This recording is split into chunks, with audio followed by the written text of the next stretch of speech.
dia, estamos no ar com mais um Saúde e Bem-Estar. E hoje nós vamos falar sobre vaidade, o culto da beleza. E para falar sobre esse assunto, estamos aqui com o Dr. Diogo Granja, dermatologista. Diogo, queria te agradecer por ter aceito o nosso convite. É um prazer, uma honra, né, obrigado pelo convite.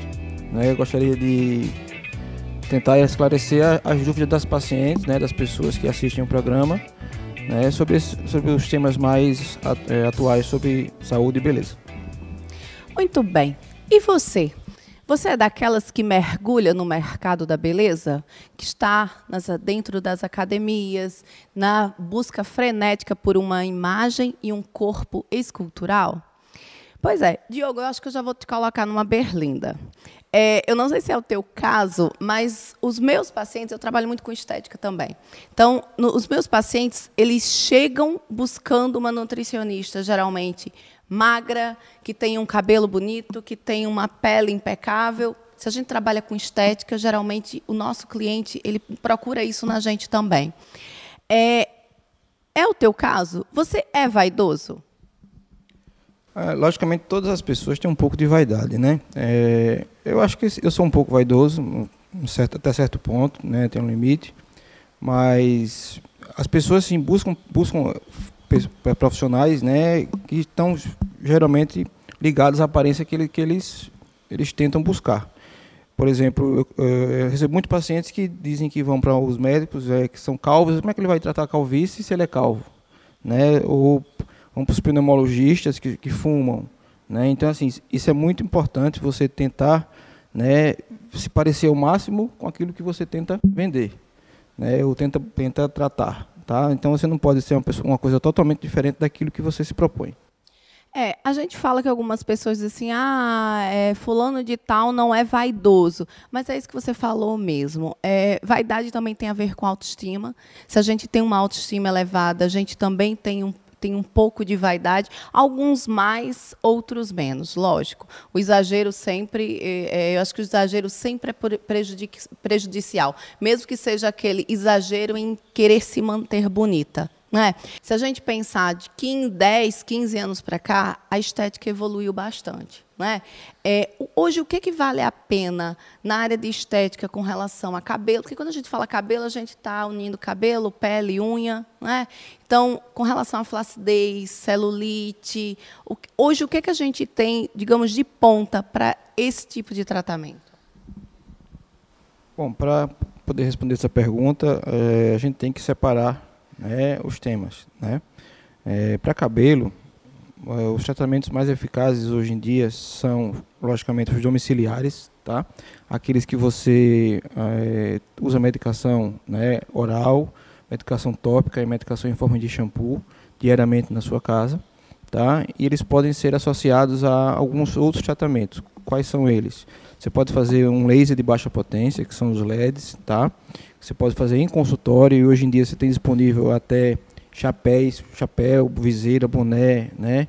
Com LEDs de baixa frequência que você pode fazer em casa enquanto assiste televisão, inclusive, e com preço hoje em dia mais acessível.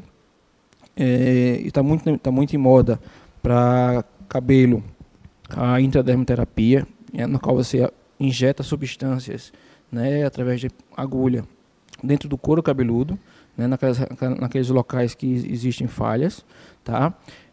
Você pode fazer uso de... Isso é para calvície, isso é para crescimento? Na verdade, a gente faz um pool de substâncias, né? Na seringa a gente consegue colocar várias substâncias que servem para estimular o crescimento do fio, né, diminuir a queda, aumentar o tamanho do folículo, engrossar o fio, né, fazer com que ele cresça mais rápido. Então a gente pode colocar várias substâncias nesse tratamento. São tratamentos realizados, né, com agulhas, né, onde são injetadas no couro cabeludo, né, que está faltando a região do cabelo. Você coloca e são sessões que são semanais ou quinzenais, tá? Tem o inconveniente de ser dolorosa, né? Logicamente você vai levar de 15 a 20 furadas no couro cabeludo, né? Por mais que você coloque um gelo, um anestésico, alguma coisa, você vai sentir um incômodo, tá? Mas a agulha é bem fina, é bem suportável pelos pacientes, é porque tem sido muito feito. Você pode fazer também uso de perucas, né? Existem apliques, né? Que as mulheres fazem. Cada vez mais parecidas com o cabelo, né? Até porque são feitas algumas delas com cabelo natural mesmo. Justamente. E também tem a cirurgia plástica, né? O implante capilar, tá? Na qual você faz um implante na área que tá faltando o cabelo, mas para isso você também precisa tratar essa região, né? Você precisa tratar a área doadora. A área doadora geralmente é localizada atrás da cabeça, né? Porque geralmente é a enzima que causa a alopécia, ela não age nessa região lateral. Então você retira folículos dessa área doadora e implanta naquela região que está com ausência de fios. Mas para isso também você precisa tratar tanto o couro cabeludo quanto a área doadora, senão o implante não vai ser eficaz.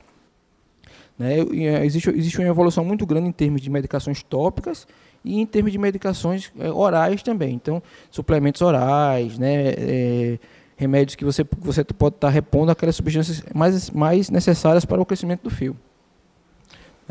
A gente percebe que nesse caso de suplementação, de manipulação, né, a gente consegue um resultado muito bom. Tanto como eu te falei, na parte de cabelo, como quando a gente pensa em atingir cabelo, a gente também está atingindo pele e unhas também, né? No caso de rejuvenescimento. Em relação ao cabelo, as mulheres são muito mais vaidosas que os homens, né? Todas as mulheres que chegam no consultório, sempre os cabelos dela estão caindo mais do que a vizinha, sempre está caindo mais do que a irmã, né? Todas estão caindo. Até porque tem química, né? A mulher também coloca muito mais química em cabelo do que os homens. Justamente. Outra coisa que hoje em dia interfere muito na queda do cabelo das mulheres é a falta de lavagem do couro cabeludo, né? As mulheres fazem uma chapinha hoje, uma escovinha hoje, e só querem lavar o cabelo daqui a uma semana, né? Então isso aumenta bastante a dermatite seborreica, aumenta bastante o peso do fio e com certeza vai ter uma queda. Os homens, né, eles têm uma 60%, eu acho que dos homens que têm a calvície, eles se incomodam, tá? Acho que é bem, mais ou menos por aí. A calvície hoje, a alopecia androgenética é 80% mais frequente em homens, 40% em mulheres. É uma das queixas mais comuns no consultório. O cabelo, né, geralmente é a moldura do rosto. Muitas vezes você consegue melhorar o aspecto facial, né, tendo um corte de cabelo diferente, você consegue melhorar. Às vezes pessoas não tão belas, elas conseguem melhorar a aparência. Mas tem um cabelo bonito, né, um cabelo bem apresentado, realmente muda o visual. Justamente. Então essa questão. Em relação à pele, né, não adianta você ter um cabelo bonito e uma pele mal cuidada, né, uma pele manchada, uma pele flácida, uma pele enrugada. Então, assim, você sempre busca alinhar sempre o rosto, a pele, junto com o olhar e junto com o couro cabeludo. Então, assim, as queixas mais frequentes, eu sempre costumo diferenciar, né, quando a paciente chega no consultório, ela diz: quero tratar meu rosto, mas eu busco nela extrair a queixa principal dela, a pergunta que eu sempre faço: quando você acorda de manhã e olha no espelho para o seu rosto, o que é que você vê de ruim? O que é que lhe incomoda? Aí ela parte aqui. Então, se ela se incomoda aqui, a gente vai concentrar o tratamento nessa região. Não adianta ela se incomodar aqui e querer tratar aqui porque o marido quer que ela trate aqui, que acha feio. Por quê? Porque ela não vai ficar satisfeita. Muitas vezes você vai tratar uma queixa dos outros, que os outros incomodam em você, e os outros não vão nem perceber que aquilo aconteceu, e você vai ficar frustrada porque você fez uma coisa não para você, para os outros. Então, para a pele, você tem dermocosméticos também orais. A gente tem uma evolução muito grande nessa linha.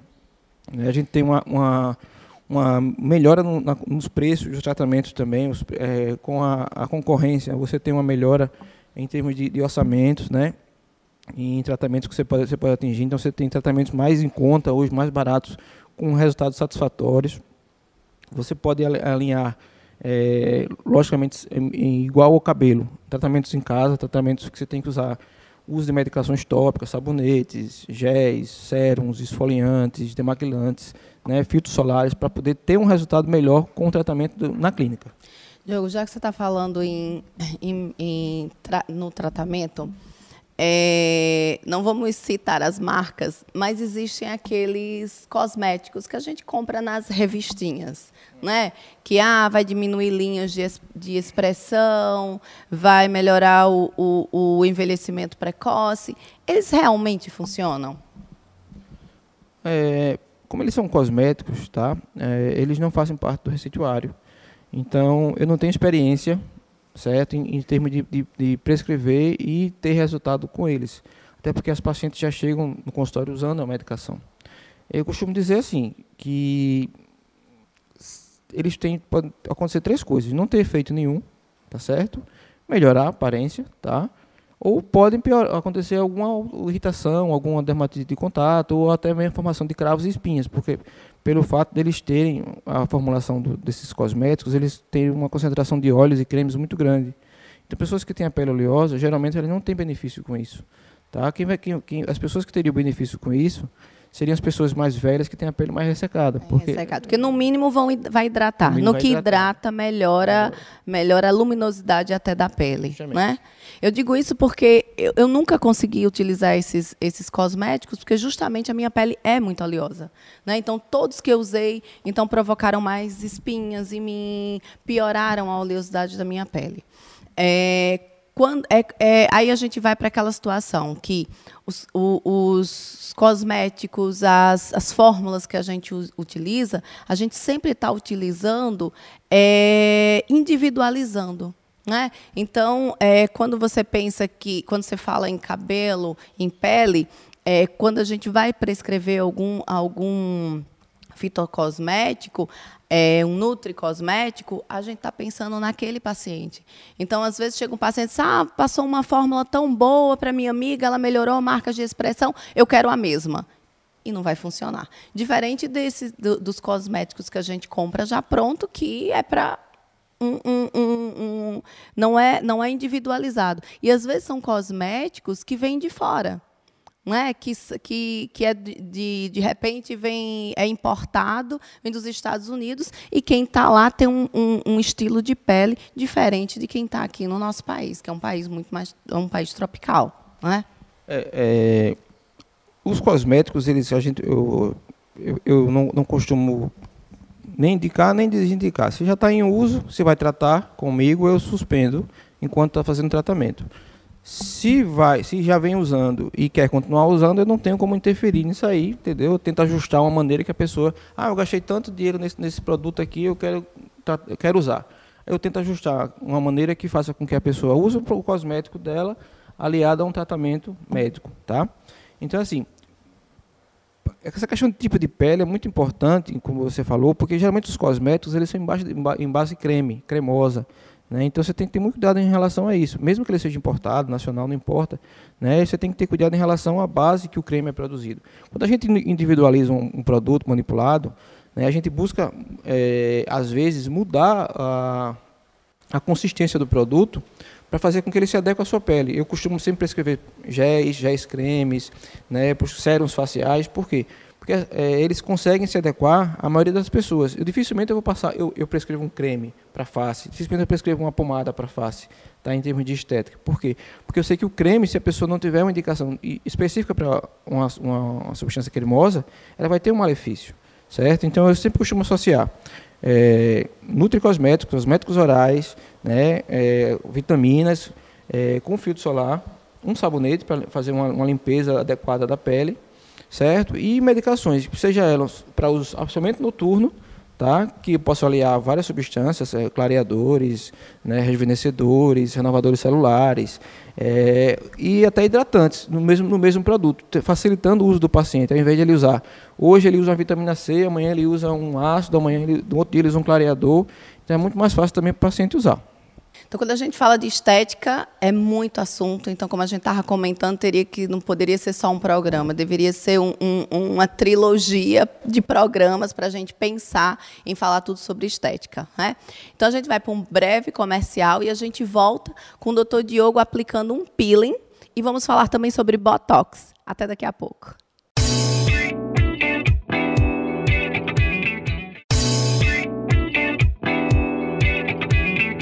Voltamos com saúde e bem-estar e agora a gente vai ver como aplicar um peeling. Diogo, o que é o peeling?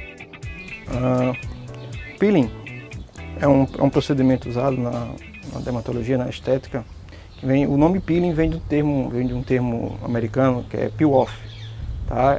É renovação, é troca.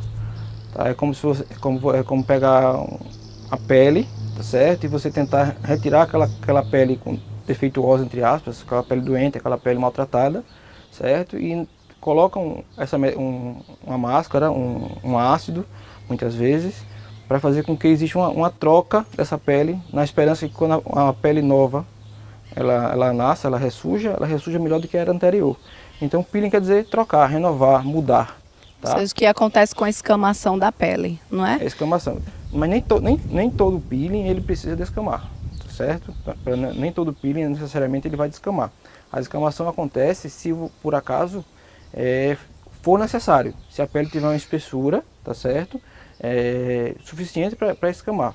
Tá? Então, assim, muitas vezes a pele que descama, a pele que escama, né, é aquela pele que é grossa, aquela pele que não tem um tratamento durante muito tempo.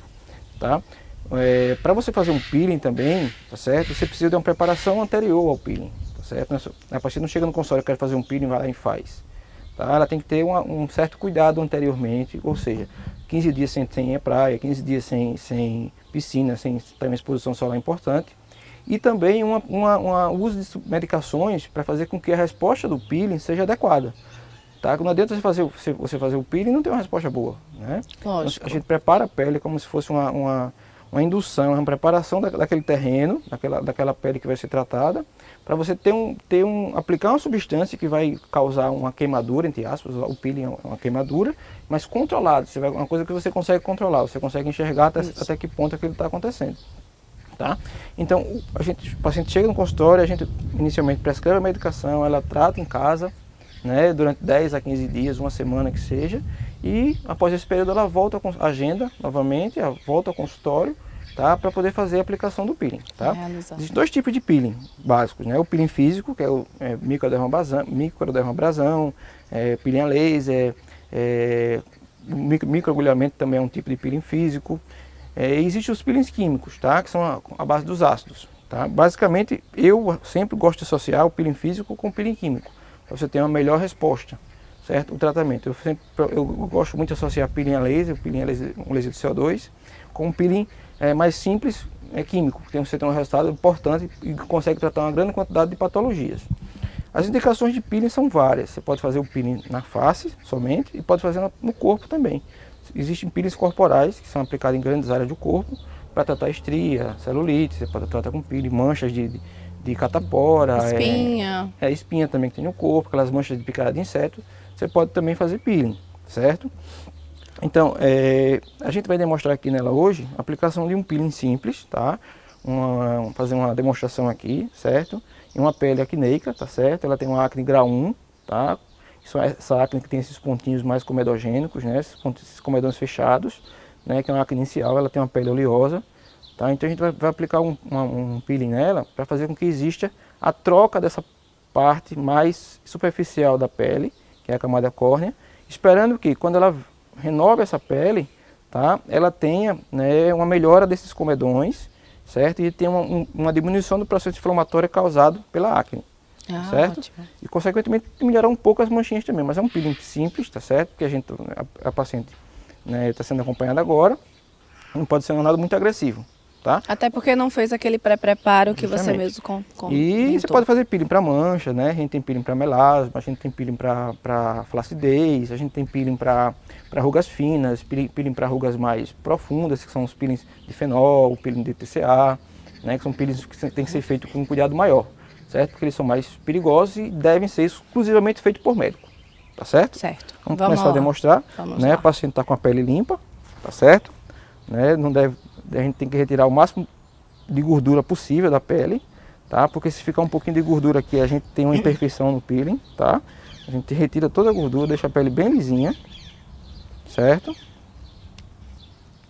A gente está usando aqui um peeling de ácido retinóico a 10%, que é um peeling bem usado na dermatologia. A gente aplica É um peeling que só é utilizado no consultório. Só no consultório. Né? Porque alguns peelings podem ser feitos em casa, não pode? A gente pode, existe hoje algumas indústrias que eles conseguiram estabilizar substâncias que você pode utilizar em casa, mas são peelings atenuados. Tá? Eles não são peelings que têm a mesma potência dos que são feitos em consultórios por profissionais de estética ou por médicos, né, que tenham experiência nisso. A gente coloca camadas pequenas, tá? Você não precisa encher o rosto com isso, certo? E vai aplicando de maneira com o pincel ou com a mão. Eu gosto sempre do pincel. Espolha melhor, né? Aí esse é um peeling que a gente consegue colocar uma tonalidade de base nele, que as pessoas... que geralmente ele é amarelado, ele é o ácido retinóico, ele é amarelado. Tá? Então a gente consegue, na manipulação, a gente consegue fazer com que exista essa base, para fazer com que as mulheres também, nem sempre elas saem de casa, do consultório e vão para casa, elas vão, às vezes, esse peeling, por exemplo, você pode ir, não deve, mas você pode ir, por exemplo, buscar o filho no colégio, né? Você pode ir na farmácia, comprar alguma coisa. E vão pensar que está de base. Justamente, tá? Mas se não deve, assim, mas você pode fazer o peeling e buscar seu filho no colégio sem problema nenhum. Tá? Ele não arde, não queima, não dói.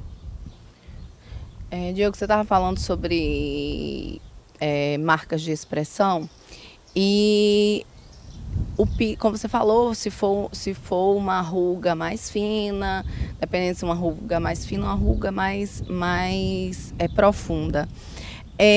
O peeling pode ser usado também como de repente um tratamento antes de ser utilizado a toxina botulínica? Pode. Na verdade, o peeling, se ele for anteceder a toxina, ele tem que ser em torno de uma semana antes, porque se existir a fase de descamação, né, a toxina é aplicada na pele íntegra, tá? Sem descamação. Para se aplicar a toxina botulínica, você não pode ter uma pele irritada, você tem que ter uma pele íntegra sem irritação. Se for escolhido primeiro a toxina também, você tem que fazer a toxina e esperar 15 a 20 dias para poder fazer o peeling, porque a toxina botulínica ela leva em torno de 10 a 15 dias para ter o efeito completo na pele. Então você aplica a toxina hoje, ela não faz efeito imediato. Você aplica com a ruga, aplicou a toxina, vai sair do consultório sem ruga. Não. Você aplicou hoje, 48 horas depois você começa a ver a paralisia muscular, tá certo? E essa paralisia ela se prolonga de 10 a 15 dias após a aplicação. Tá? Então depois de 15 dias que você aplicou a toxina, você vai ter o efeito final dela. Aí você vai ver realmente como vai ficar. Tá? A durabilidade da toxina, certo, varia de pessoa para pessoa, certo? Hoje, em média, a gente tem uma durabilidade de 3 a 6 meses, não ultrapassa isso, de jeito nenhum. Por quê? Por conta do estilo de vida das pessoas hoje em dia, né? As pessoas, eu costumo comparar a toxina com o tanque do carro. Você vai lá, abastece seu carro, enche o tanque. Se você andar a 60, você vai andar 600 km. Se você andar a 150, você vai andar 250 km. Entendeu? Quanto mais expressão, quanto mais estresse, ansiedade, preocupações diárias, do uso diário, cotidiano, puxado você tiver, né, mais expressões faciais você vai ter, mais envelhecimento você vai ter, mais você vai desgastar a sua toxina. Tá? Então essa é uma coisa muito individual.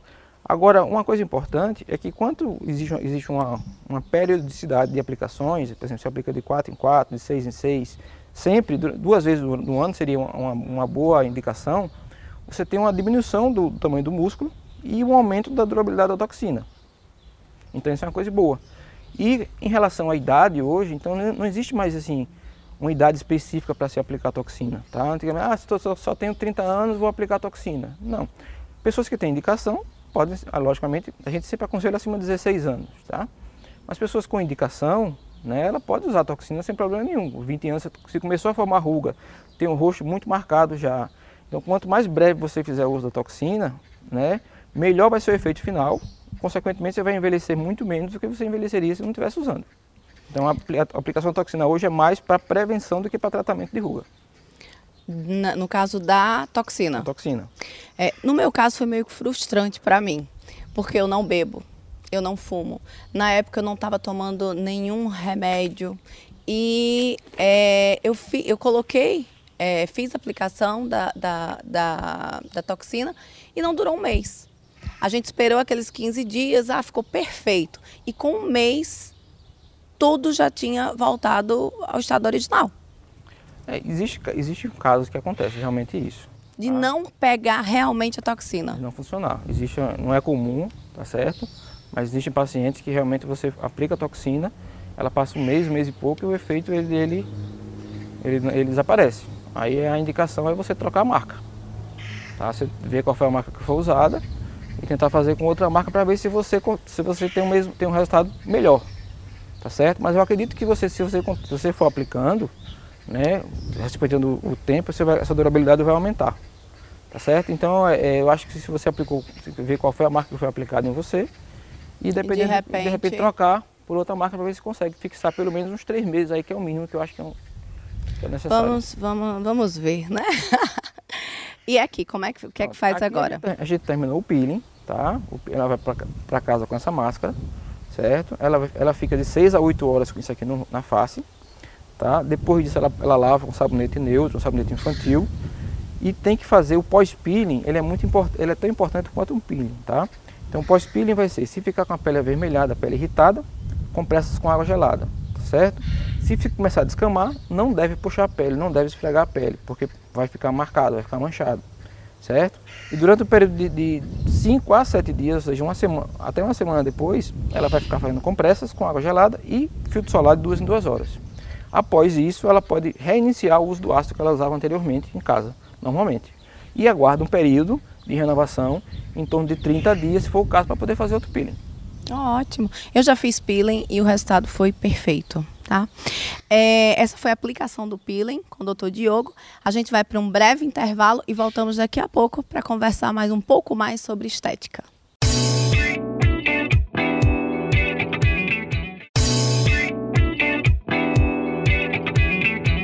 Voltamos com mais um Saúde e Bem-Estar. E agora a gente vai para o Café com o Especialista. Eu conversei sobre cirurgia plástica, Diogo, com o Dr. Gilberto Félix. Vamos conferir como é que foi.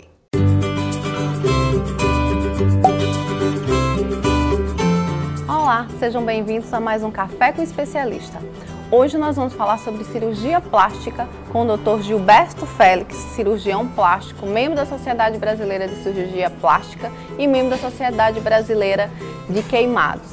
Gilberto, seja muito bem-vindo ao nosso programa. Obrigado, Renata. Obrigado a todos.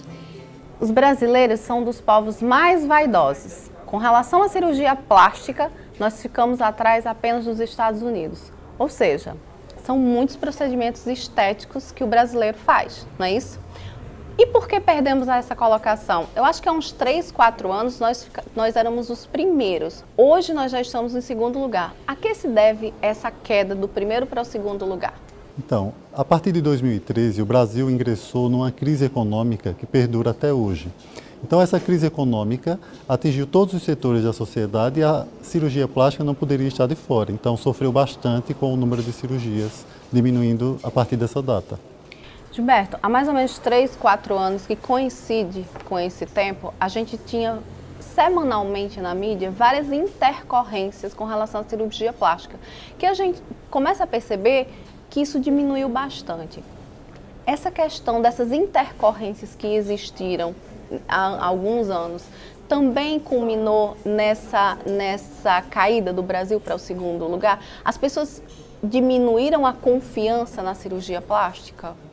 As pessoas passaram a pensar mais antes de fazer um procedimento e a Sociedade Brasileira de Cirurgia Plástica se antecipou a isso, fazendo uma campanha de conscientização? Em busca da não banalização do procedimento, porque a cirurgia estética, antes de ser um procedimento estético, ela é um procedimento cirúrgico e um procedimento médico.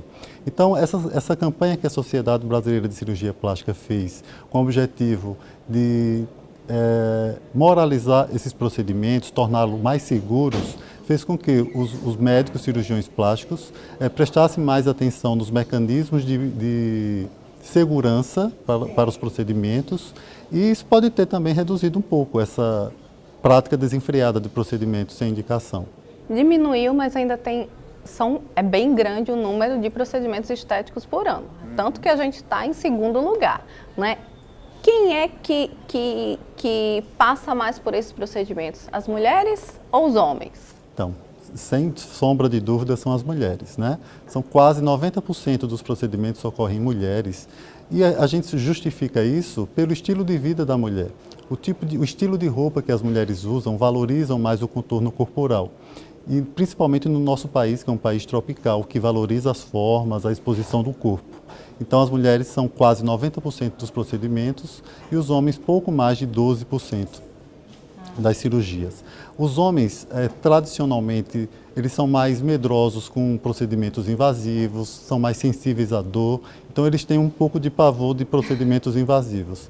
E também em outras épocas, a vaidade masculina não era baseada na estética, né? Mas hoje em dia até as mulheres estão valorizando mais o homem que se cuida, então isso tem feito com que os procedimentos dos homens tendem a aumentar. O que é que a mulher vai mais procurar no consultório? Então, o principal procedimento realizado em mulheres é a lipoaspiração. Então, a lipoaspiração de longe é o primeiro procedimento pelos seus resultados imediatos, né? A melhora do contorno corporal com a lipoaspiração é muito grande.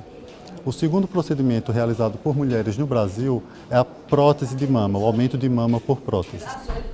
E com relação aos homens? Então, com os homens, como eles já têm esse medo de procedimento invasivo, então os procedimentos menos invasivos são os mais realizados. Então, cirurgia de pálpebra, para tirar aquela pele da pálpebra, é o primeiro procedimento realizado.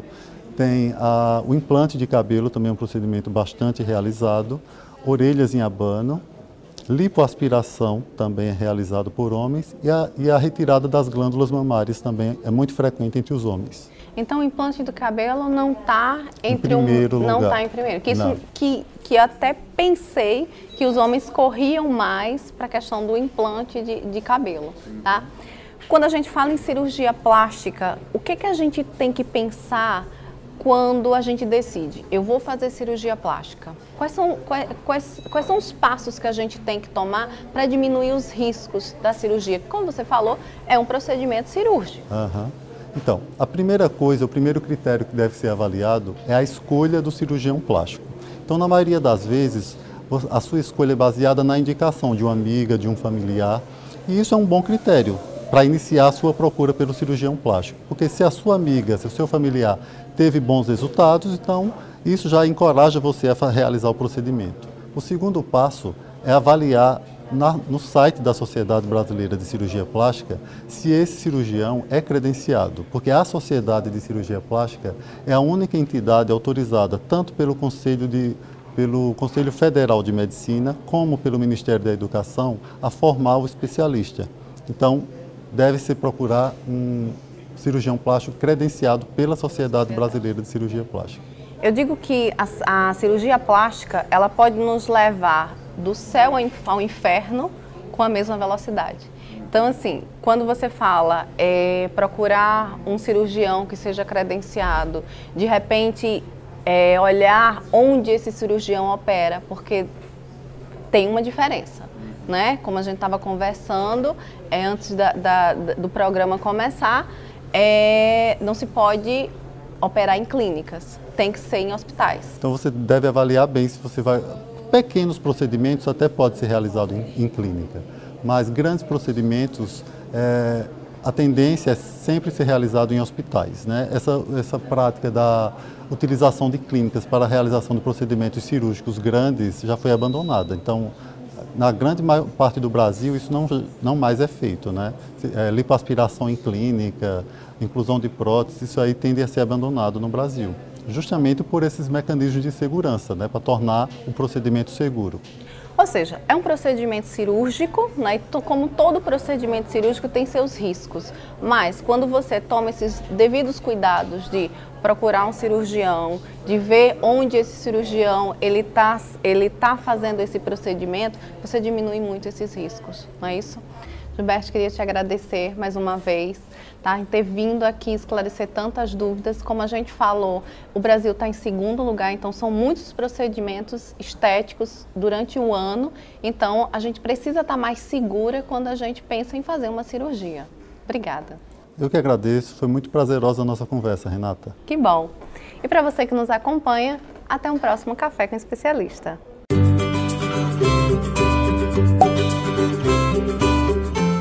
Diego, como você viu, o meu bate-papo com o Gilberto foi maravilhoso.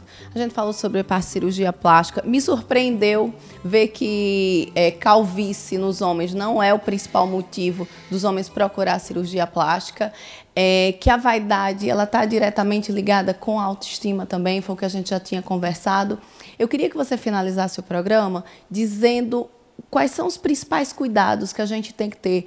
Pele, cabelo, corpo, para que a gente esteja sempre em dia com uma apresentação legal.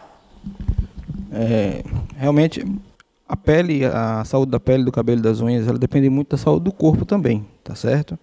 Então, para você ter uma pele hidratada, uma pele bonita, um cabelo bonito, as unhas bem tratadas, você tem que ter uma boa nutrição, você tem que se alimentar bem, tá? Você tem que ter uma boa hidratação, né? Você tem que ingerir bastante líquido, principalmente água, tá certo? Você tem que não fumar, evitar o uso excessivo de bebidas alcoólicas, tá? Tentar não dormir muito tarde, né? Aumentar as horas de sono, pelo menos ter 6 horas de sono por dia. Então você tem que ter um descanso também para a pele, né? Porque um corpo que não está saudável, logicamente a pele não vai ser saudável.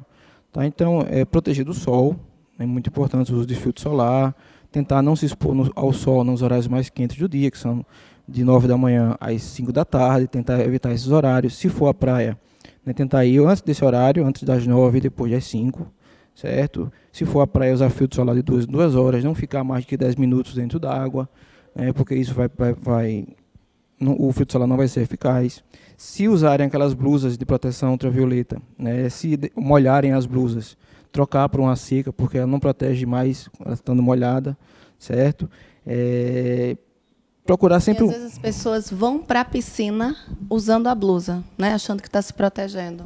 Justamente, a partir do momento que você molha a blusa, aquela blusa UV, ela não protege mais, porque as fibras elas se afastam e a proteção está nas fibras, tá? No produto que é aplicado nas fibras. Na verdade, o cuidado com a pele é um cuidado de uma vida saudável. A pele faz parte do corpo, né, um órgão do corpo. Então você tem que ter uma boa alimentação, uma boa nutrição, uma boa hidratação, evitar as coisas que a gente sabidamente fazem mal à saúde, entendeu? E se tiver alguma queixa importante, né, em relação ao seu cabelo, suas unhas e sua pele, procurar um especialista para que seja da melhor forma possível tratada. Falando sobre alimentação, a gente percebe que no retorno do paciente com 15, 30 dias, principalmente aquele que não tem um intestino funcionante, ele já fala dos benefícios que ele está vendo na pele e no cabelo. Então, o cabelo que estava opaco, que estava caindo, já parou mais de cair. Então, a gente vê como a alimentação é esse cuidado de dentro para fora, né? Quando a gente fala de alimentação, quando a gente fala em tomar água, a gente está falando do cuidado de dentro para fora. Não é só utilizar o creme, que é importante para a pele, lógico, mas alimentação e hidratação tem que ser um pilar para uma boa pele, um bom cabelo e um corpo que não tenha tanta flacidez, celulite, né? Então, assim, queria te agradecer mais uma vez. Foi uma honra ter te recebido aqui num sábado pela manhã. Obrigada. Prazer é todo meu. Eu espero que eu tenha podido ajudar você, aos que assistem ao programa, a tirar algumas dúvidas, né, e prestar esclarecimentos, e qualquer coisa, só nos procurar no consultório. Obrigado a você. E a você que ficou com a gente, muito obrigada e um sábado maravilhoso, e até um próximo Saúde e Bem-Estar. Tchau.